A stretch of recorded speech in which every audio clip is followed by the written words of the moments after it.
Thank you to Nuts for this idea of the limited progression series. On this episode, we're in the Iron Age, and we can use all things that iron can get you up before diamonds. Yeah, our goals for today are to make a mega base, at least 3 farms, all of the iron tools, weapons, and armor, and to get all animals and blocks that we can get with iron. So my goal for this mega base is to create a 16-to-1 beacon made out of iron blocks, but it's meant to look like iron blocks. So it's actually going to be made out of concrete, diorite, and wool. But I need a space, so first I'm building a large dirt platform on the water, obviously lit up, but you can see here that it is a big platform. And this is me making a water bucket clutch so that the thumbnail isn't a lie. So here I'm making the diorite frame for the first iron block, and you can see in the background a little bit of where I dug out all the dirt. It was a lot. There's a big quarry left behind. I did capture a villager because at first I wanted to make an iron farm by myself, but you'll see why that was a bad idea. So I set up a villager breeding area like this. Soon there will be a lot more villagers, and I mean a lot. Of course, that first time we just got a couple of babies, and the parents actually died. Now, if you guys are subscribed to Nice Name, you might know why I added this plugin. This plugin makes it so that if you smelt diorite, you actually get quartz. Don't worry, this is geologically accurate, at least as far as I know. And this is me just minding my business, trying to get iron, when I get absolutely teamed by a creeper and a spider. And then another spider and a spider spawner. I did get killed while mining once, but I can show you that this villager breeder was coming along alright. There's quite a few villagers. Now, I was making a sheep farm, like a wool farm, so that I could get all the wool for the mega base, and it took a while to get this, but it does come along quite nicely.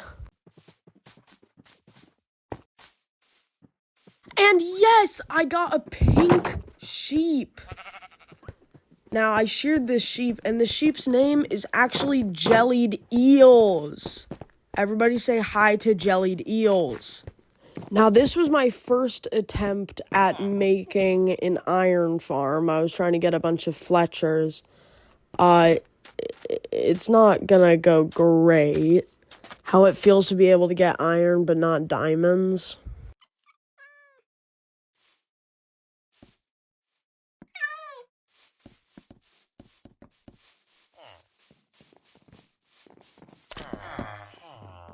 Here's some of my cats. We got half and half. We got other ones that I totally remember the names of. Now, if you were confused as to where all these cats are coming from, let me show you the pit of Fletchers. Because it's a village, cats spawn. Like this little guy. Just a normal day, mining for iron. You know how it is. Just mining for iron in a mine shaft. Mine shafts are good places to find iron. There are tons of mine shafts in my world at this point. Though it is kind of laggy sometimes still because it is bedrock and it is a Java ported world. But, there's nothing too strange. Except floating glow lichen. It's not that weird. And this here is me taming my first dog in a saga. I finally got to name my beloved broiled eels. And finally, to close in the pit of Fletchers, they may never see the daylight again. Checking in on my Fletchers, and they're all zombified. Great, they're all zombified. Yep, they all zombified. All of them. All of the Fletchers zombified. A zombie got in, and all of the Fletchers got zombified. Okay. That's sad, but at least I got this fish called Llama the Fish. Now here is truly the start of the wolf saga, because here's where I started making my big wolf pen that eventually will be. You're probably wondering whose house that is. Yeah, that's my friend's house. I built it. He'll soon abandon it. It's whatever. There he is. You can see him. He's a dumbass. Collecting acacia for a big farm that you're gonna see later. Hint, mob crusher. Oh look, it's another pink sheep. What? No! Obviously I did this on purpose, but you've probably never seen that death message before. This guy I call my friend, took his house apart and built a new, uglier house. Don't worry, I will fix it. But the good thing is that he was able to get a sheep and name it Jeb. And by fix it, I mean I built a big squirting pee-pee next to it. I told you I built him a new house. Here's his initial reaction. Oh my golly gee, it's me, Bad Panda. I have such a pretty house, and there's even a creeper named Dirty. And it's a very pretty house. And wait, where's Jeb? Oh, Jeb's up on the top. That's so cool. Yeah, so I made a perpetual fuel and food machine by myself with no tutorial. Just continuing progress on my, big build. And there's a wandering trader that spawned up there, and its llamas are dangling. I was able to get a creeper to do that. That's pretty cool, huh? Now, while I was digging out the area for the dogs that you see in the background with all those little cages, I decided I needed a storage area. So I built a big dirt block that looks like a dirt block from the side. Ready? You'll see. Hey! And those in the background look like iron blocks from the side with some slight variations in each one. It's gonna look so good when it's done. A pink sheep! Fun bedrock glitch I found. If you put a mangrove root and then you do that, it leaves a floating moss carpet. Lil bro's punching me like he didn't spawn with a bow. Like what? Why doesn't he have a bow? I will come back to this later, but I was able to get this new floor in. Pretty nice. Now, this is when the Spring to Life update came out, and I was able to do leaf litter, and I was able to spread it around a little bit. I created this big indoor spot where I'm going to put bees and parrots and chickens. Stuff that flies and birds. I'm not sure if we're going to put phantoms in there, but we'll see. I was able to get a ton of fishing loot, which is really nice. Until they made saddles craftable. Getting my first parrot in here. Pretty cool. I will have glass around this, don't worry. But I like having all of the different variants of the animals. And by animals, I mean all of the mobs, really. Not just the animals. Making this house for my brother John Mito a little bit more stylish.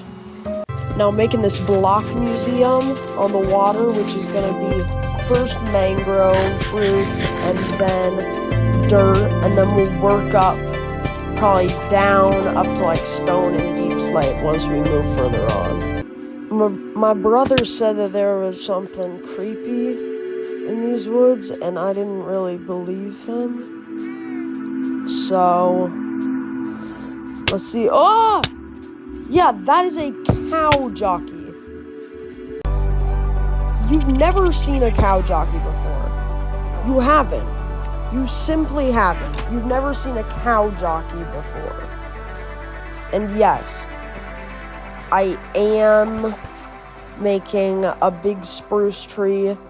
I got dark oak and pale oak from an expedition out in the direction you're seeing now. Right now, you're seeing the start of the block museum. It's going to be really cool when it's done. Obviously, that won't be in this episode. You can tell by the length of the episode that this is just episode 1 of the Iron Age. I am splitting it up like Nuts did. Again, a cool pink sheep, because we need natural pink sheep, natural sheared pink sheep, dyed pink sheep, and dyed sheared pink sheep. Now I'm trying to collect the Elder Guardian, and I'm not sure if I'm actually going to collect it in the Iron Age or the Diamond Age, because I made a mistake here. See, it didn't go up on that rail, and now it's sunk into the floor. And I was working for a long time trying to get this Elder Guardian up, and I kept dying. But, you know, it's fine. I found the ocean monument. But I just kept trying, and it never really worked. And these drowns kept, like, hitting the Elder Guardian. And then they killed it. They killed the Elder Guardian. So, you know, I swam back to shore, pretty defeated. I'm like, oh, that was a rare mob. I don't even know if we're gonna do Elder Guardians. Maybe we'll just get Guardians in the Iron Age and get Elder Guardians and other boss-like mobs in the Diamond Age. But then I found another rare mob. That's right, a brown panda, or chocolate panda as it's called in real life. Because of how big the pandas are, I was only able to take one home in a boat, but I was able to go and grab a name tag and name it Simonim. Kid Vampire fans will get it. Another farm to my menu is a resin farm. Not to be confused with an e-resin farm, which is where I live. I had to get a bunch of sheep so that I could collect all the sheep that I need. And yeah, from the leads you can tell it's a lot of sheep. I built a big barn, and I think it looks pretty cool. I found a pretty odd structure here. I might venture up it in a different episode, but in this episode I didn't. It was getting very buggy around here, so that might be why it looked like this. Ever seen this before? Probably not, but if you're a Dash Palm viewer, then you might have. Because this is the bedrock duping machine. Something that actually works. See, that iron block despawned. But if you break this piston, then it respawns. And when you break it, it doesn't actually break. Now, I'm sorry, I do have to go here. But this was a pretty good first episode of the Iron Age. Thanks for watching, and I'll see you in the next episode of the Iron Age.